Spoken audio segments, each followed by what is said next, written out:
رہتے ہوم یوقنون، آخرت پر یقین،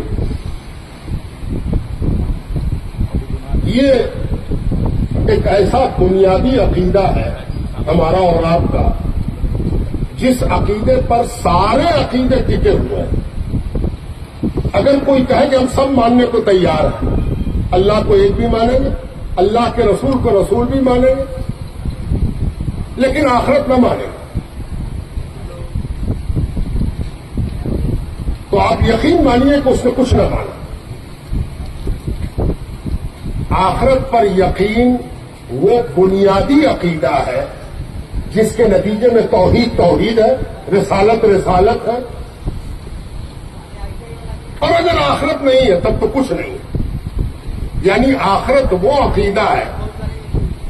میں آپ کو یہاں سب دانشور جمع ہے، اہل علم جمع ہے، میں تو معمولی سا انسان ہوں، بالکل فراش کی طرح، جو آپ کے عقل و فہم و بصیرت پر بصارت پر بیٹھی ہوئی گرد کو اپنے لفظوں سے اور اپنی گفتگو سے پوچھنے کی کوشش کر رہا ہوں۔ گرد صاف ہو جائے۔ دنیا میں ایک مثال موجود ہے کہ اگر کسی کو اس بات کی چنتا نہ ہو کہ کوئی ہم سے پرسش کرے گا، کوئی پوچھ بھی سکتا ہے ہم سے، تب تو پوری دنیا میں اراجکتا چھا جائے۔ اس دنیا کا نظام باوجود بربادی کے صرف ایک چیز پر قائم ہے کہ آدمی اس بات کی چنتا میں ہے کہ کوئی پوچھے گا تو نہیں، کوئی روکے گا تو نہیں، کوئی ٹوکے گا تو نہیں۔ ہیرارکی ہے، نیچے والا ڈر رہا اوپر والے سے، اوپر والا اس کے اوپر والے سے، اس کے اوپر والا، ہر آدمی کوشچن آنسر سے ڈر رہا کہ کوشچن آنسر ہوگا، اور اس میں بھی روزانہ کا کوشچن آنسر بھی ہے اور سال کا آڈٹ بھی ہے، اس کی بھی فکر لگی ہوئی، ذرا باؤچر سنبھال کے رکھی ہو، ذرا دیکھ کے بھائی خرچہ تو کر رہے ہو، کہیں لمٹ پار نہ کر جائے۔ اور بعد میں وہ پریشانی ہوتی ہے کہ فروری مارچ میں تو لگتا ہے کہ پورا سال سمجھ کے یہی آ گیا ہے، اور جتنے پل ہم نے آرام کے گزارے ہیں وہ ایک پل میں ضائع ہو گئے اور برباد ہو گئے۔ یہ جتنے ریکارڈ مٹائے جا رہے ہیں، یہ جتنی میموری چھپائی جا رہی ہے، یہ جتنا ڈیلیشن ہے، ڈیلیٹ کرنے کا مسئلہ ہے، وہ سب اسی ڈر سے ہے کہ کہیں ہے نا۔ دلچسپ بات یہ ہے کہ دنیا میں یہ چیز سمجھ میں آ جاتی ہے اور آخرت سمجھ میں اس کے لیے نہیں آتی جس نے دنیا خلق کیا ہے۔ اگر دنیا کا خالق اللہ ہے اور اس نے آخرت کا نظام نہیں بنایا ہے تو آپ نے اللہ ہی کو بیوقوف بنانے کی ٹھانی ہے، معاذ اللہ۔ اس دنیا میں کون ہے، ایک ماں باپ بھی اپنے بچے کو جواب دہی سکھاتا ہے، اور ماں باپ سے بچوں کا اصلی جھگڑا جواب دہی کا ہے۔ جو اس جھگڑے سے صلح کر لیتا ہے وہ لائق اولاد ہے نا۔ جس بچے نے اس بات کی فکر پیدا کر لی، ابا پوچھیں گے، اماں پوچھیں گے، میرا ابا بہت جینیس ہے، وہ شکل دیکھ کے پوچھ لیتا، بیٹا کہاں سے آ رہے ہو؟ جس نے اس کی تیاری کر لی وہ بیٹا تو اللہ کا ولی ہے نا، اور جس نے اس سے نفرت کر لی، ماں باپ عاجز کیے رہتے تو پھر وہ شیطان ہے۔ شیطنت اور ولایت کی یہی تو تعریف ہے۔ جو آخرت کا انکار کر دے یا آخرت کو انکار نہ کرے بے فکر ہو جائے، ہے نا، بات سمجھ رہا ہوں۔ آخرت سے بے فکری شیطان بناتی ہے، اور آخرت کی فکر انسان ہی نہیں ولی بناتی ہے۔ اب یہاں پر ایک چھوٹی سی بات، والعاقبۃ للمتقین۔ اے بھائی، اگر آخرت کی فکر ہے اور ہم ہی سے پوچھا جائے تو ہم کہیں گے کتنا لمحہ غفلت کا گزرا ہے، غافل نہیں، لاپرواہ ہے نا۔ یہ غفلت تو ہم لوگوں کی پہچان کی ہے۔ ایک بڑے اللہ والے نے، دین کے جانکار نے، محققوں کا ان کو سلطان کہا جاتا ہے، انہوں نے 3 ٹائپ کی مخلوق بتائی ہے۔ ایک وہ ہے جو کبھی گناہ نہیں کرتی، نیکی ہی کرے گی، گناہ ہوگا ہی نہیں۔ وہ کون ہے؟ وہ فرشتے ہیں، ملائکہ ہیں۔ دوسری وہ ہے جو صرف گناہ کرتی ہے، وہ نیکی کی طرف آتی ہی نہیں، وہ شیطان ہے اور شیطان کی ذریت ہے، شیطان کی فیملی ہے۔ اور آپ کو معلوم ہے، آپ اس چکر میں پڑ جائیے گا کہ شیطان کی بھی جوڑو چاہتا ہے، اس کا بھی بال بچہ ہے۔ ارے یہاں کبھی کبھی فیملی اوبے کرنے سے بھی بنتی ہے، ریلیجیس ڈومینیشن کے علاوہ پولیٹیکل ڈومینیشن بھی فالو کرنے سے فیملی بن جاتا ہے۔ آپ کہتے ہیں سنگ پریوار، ارے وہاں تو زیادہ تر تمہارا ہے، تو پریوار کہاں سے آ گیا؟ سمجھ میں آ گیا آپ کو؟ پریوار شیطان کی بھی فیملی ہوتی ہے، شیطان کی فیملی وہ صرف گناہ کرتی ہے نا۔ اب ایک تیسرے بچے جو گناہ بھی کرتے ہیں اور نیکی بھی کرتے ہیں، گناہ اور نیکی دونوں ان کی سرشت میں داخل ہے۔ یہ کون ہے؟ یہ ہم اور آپ ہیں، یہ ہم اور آپ ہیں جو گناہ بھی کرتے ہیں اور نیکی بھی کرتے ہیں، ہے نا۔ گناہ کیا ایک بات انقلاب آ گیا، ہم نیکی کی طرف آ گئے۔ رات میں گناہ کیا، صبح کو توبہ کر لی، صبح کو گناہ کیا اور شام کو توبہ کر لی۔ شاعر اس کا جتنا مذاق اڑا لے، یا پھر شاعر مذاق اڑا رہا ہے اس ٹینڈنسی کی پرماننسی کا۔ شاعر مذاق نہیں اڑا رہا، وہ کہتا ہے کہ اگر ایسا ہو رہا ہے تو یہ محمود ہے، لیکن یہ روٹین نہیں بننی چاہیے کہ صبح کو پی لی شام کو توبہ کر لی اور شام کو پی لی اور صبح کو توبہ۔ نہیں، یہ پرماننسی نہیں ہونی چاہیے، روٹین نہیں ہونا چاہیے، یہ مزاج نہیں ہونا چاہیے۔ لیکن دین کی بنیاد اسی پر ہے کہ پروردگار نے ایک عجیب قانون بنایا۔ میں کبھی کبھی بولتا ہوں کہ پروردگار کو یہ زیبا ہے کہ وہ کھینچ کھینچ کے پکڑوا دے اور سب کو جہنم دے دے۔ جہنم کو چھوٹی جگہ نہیں ہے، ڈیٹینشن سینٹر نہیں کہ کتنے کا بنایا، سپریم کورٹ پوچھ رہا کہ کتنے کو ڈالو گے وہاں، اب بنائے کہ نہ بنائے،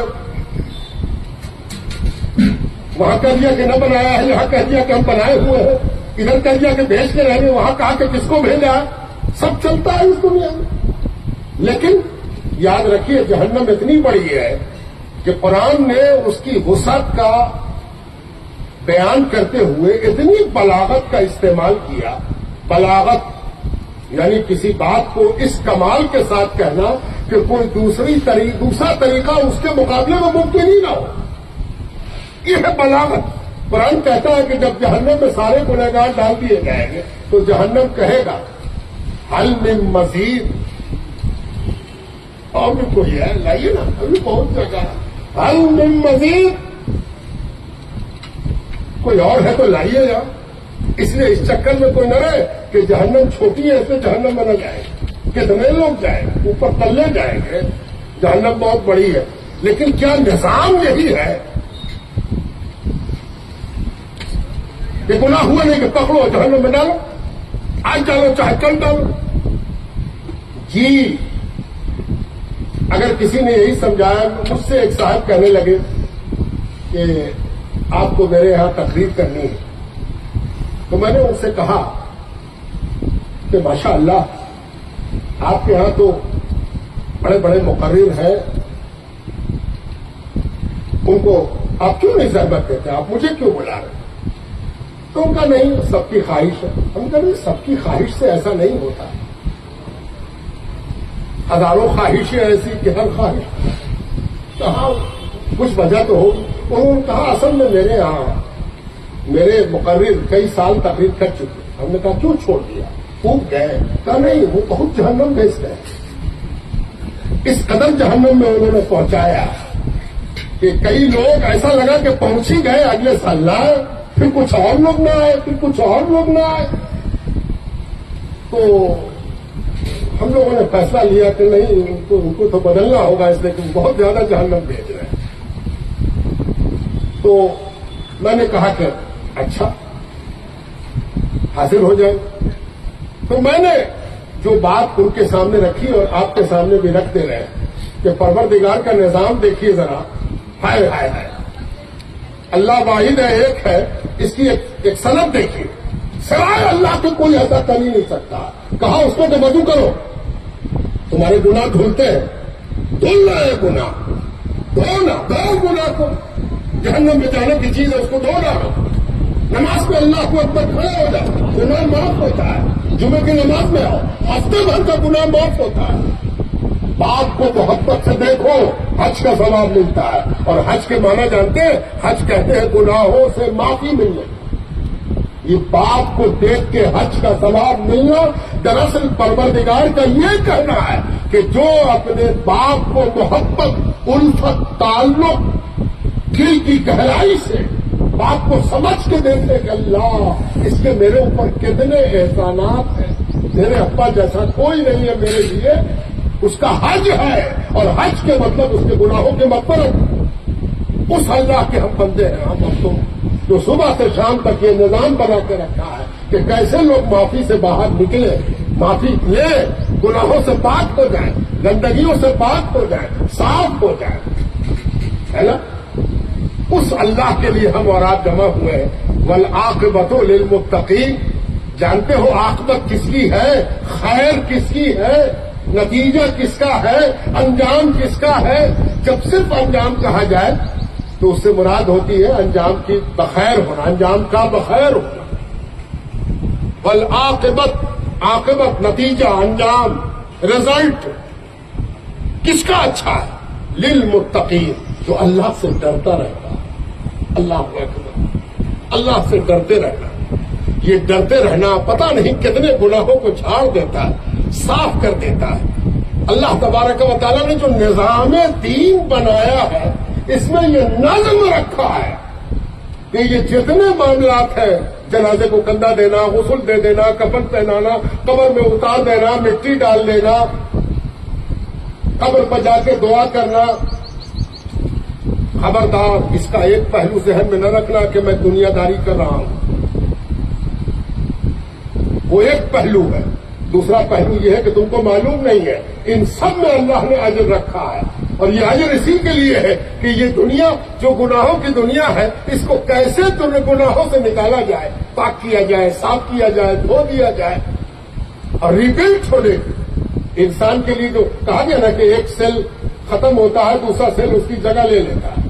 یہ جو ڈرمس ہے اوپر کی چمڑی، یہ لگاتار بنتی رہتی ہے. ابھی تو مہینہ آ رہا ہے یہ مارچ والا، سب کا چمڑا جو ہے ہلکا ہلکا گرے گا اور نیا نیا پیدا ہوگا. یہ سب ایک سبق ہے ہمارے لیے. ذرا ڈر جاؤ تو تمہارا گناہ بھی چمڑے کی طرح نکل جاتا ہے اور پھر ایک نیا وجود اللہ تعالیٰ عطا فرماتا ہے. اور اسی کے لیے اللہ تبارک و تعالیٰ نے اپنے انبیاء کو بھیجا ہے. اور اللہ تعالیٰ یہ سب کر کے شیطان کی طرف دیکھتا ہے. تم حقیقت کو سمجھتے ہو کہ ہم آگ سے پیدا ہوئے ہیں تو میرے مقابلے کا کوئی نہیں ہے. تم کو آگ سے پیدا کرنا بھی میری قدرت ہے اور اس کو مٹی سے پیدا کرنا بھی میری قدرت ہے اور کسی کو بخش دینا بھی میری قدرت ہے. اور کسی کو بخش کے ہم دکھاتے ہیں تم کو کہ دیکھو یہ انسان کیا ہے. مخدوم صاحب نے ایک مثال دی ہے کہ خریدنے والے نے ایک بالکل بلیک غلام خریدا، گھر میں لایا، ایک دوست ملنے آیا. دوست ملنے آیا تو اس نے غلام کو دیکھا، کہا یہ کون؟ خریدنے والے دوست نے، دونوں دوست کے پوچھنے والا اور جواب دینے والا، پوچھا یہ کون؟ خریدنے والے مالک نے کہا یہ کافور ہے، میرا غلام ہے. کہا ہے میرا کالا نام کافور رکھ دیا. کہا خریدا ہم ہے کہ تم؟ خریدار پر میری مرضی چلے گی کہ تمہاری چلے گی؟ تم کو اگر کسی چیز کے لیے آرگومنٹ کرنا ہے، جسٹیفیکیشن کھوجنا ہے، تو کیا اس سے بڑا جسٹیفیکیشن کوئی نہیں ہو سکتا ہے کہ میں اس کا مالک ہوں اور اس کالی چیز کو نام کافور دیا ہے، یہ آدم کی اولاد ہے، میرا معاملہ ہے کہ ہم اس کو بخشیں گے بشرطے کہ یہ بخشائش کی طرف مائل ہو، بشرطے کہ یہ اللہ کی مغفرت کی طرف مائل ہو.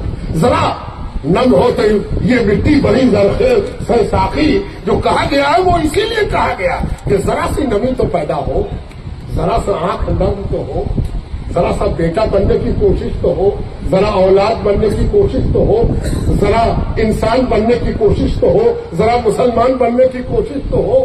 ذرا سی کوشش بھی بڑی خوبی والی ہے، بڑی اہمیت والی ہے.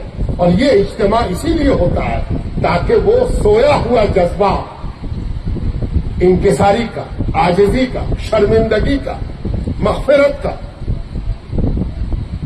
پیدا ہو جائے، تاکہ انسان کی ریبلٹ ہو سکے.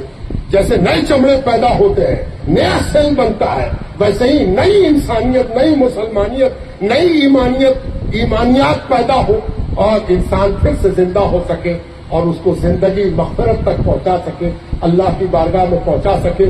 یہ جس نے سکھایا اس کا نام محمد رسول اللہ صلی اللہ علیہ وآلہ وسلم.